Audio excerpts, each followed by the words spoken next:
j'espère que tu vas bien. Aujourd'hui on se retrouve pour un DIY peinture. Je te laisse avec le générique.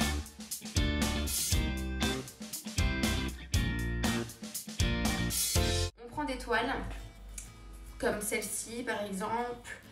Je ne vous montre pas le derrière parce que j'ai déjà dessiné dessus, je le montrerai juste après.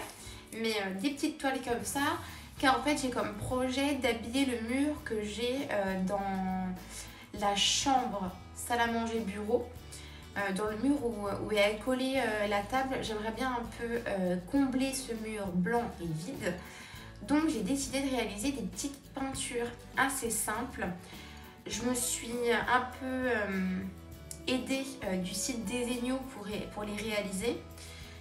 J'ai vu à peu près ce qui me plaisait sur le site comme affiche. J'ai rempli mon panier, mais c'est vrai que c'est assez onéreux. Certes, les affiches sont très très belles, hein, j'en ai quelques-unes déjà que vous avez vu dans la vidéo DIY cadre. J'en ai quelques-unes et c'est vrai que ça fait 2-3 ans que je les ai, nickel, ils n'ont pas bougé ni rien, la qualité est là. Mais cette année, je n'ai pas le même budget niveau décoration. Donc j'ai décidé d'en faire à ma façon. Alors certes, il faut un petit budget quand même pour tout acheter. Mais au final, ça me revient beaucoup moins cher. Les toiles doivent être aux alentours de 2-3 euros, je dirais. Déjà, il y avait un pack de couleurs un peu, de peinture un peu argentée, pailletée. Donc j'ai pris plusieurs, enfin il y en avait 4 du coup dans le même pack et je crois que c'était moins de 4 euros. Et donc là on a un peu de argenté, là du doré. Dans le même pack, une sorte de marronné en fait. Et une sorte de noir, toujours avec des paillettes à l'intérieur. Ensuite, j'ai pris des petits pinceaux comme ça, plusieurs tailles différentes. Je les ai déjà utilisés pour réaliser quelques petites toiles. Avec ce genre de peinture. Et j'ai pris quasiment toutes les couleurs, je crois. J'ai des couleurs comme ça. J'ai du jaune pour faire plusieurs mélanges. Et du coup, quand on a fini de peindre la toile, j'ai pris également du vernis du coup. Donc là, c'est du vernis mat. Je crois qu'il existait aussi en brillant. Enfin, voilà, c'est en fonction de ce que vous voulez en rendu. Moi, je voulais que ça reste, qu'on voit encore les traces des pinceaux, etc. C'est pour ça que je fais quelque chose de vraiment très minimaliste. C'est vraiment très simple. Vous allez voir, en un rien de temps, c'est fait. Nous, on en a fait une petite partie un dimanche. Je vais vous mettre une vidéo juste après de ce qu'on a fait. Je vais vous montrer par exemple un exemple. Donc voilà à peu près le rendu que je veux en fait à chaque fois. Vraiment quelque chose de très simple. Des petites touches de couleur, mais voilà un tout petit peu. Et donc du coup il m'en reste quelques-unes encore à réaliser. Mais je ferai vraiment avec les mêmes tonalités, mais quelque chose encore de plus épuré.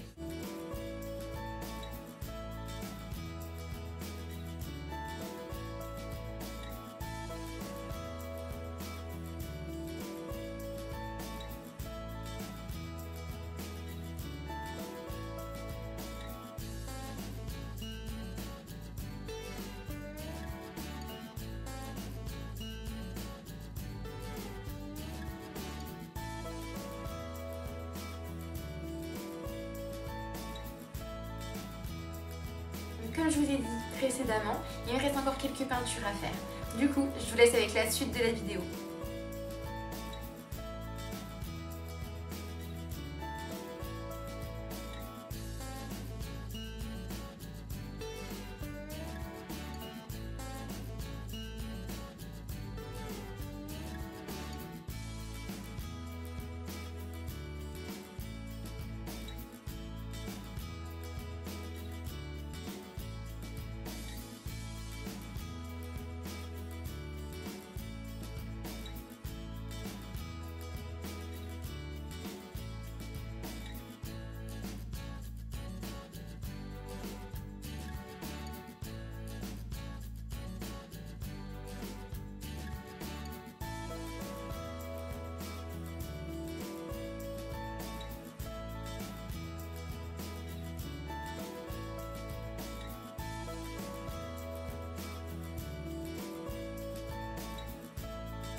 toutes mes peintures sont prêtes. Maintenant, il ne reste plus qu'à les accrocher, mais comme je vous ai dit dans le DIY cadre, je ne les accroche pas maintenant car je n'ai pas encore toutes mes fixations. Je ne sais pas encore comment je vais les disposer, ce qui me manque en décoration, si je rajoute des étagères, etc. En tout cas, j'espère que cette vidéo vous a plu. Je vous souhaite une agréable journée et je vous dis à dimanche prochain. Bye!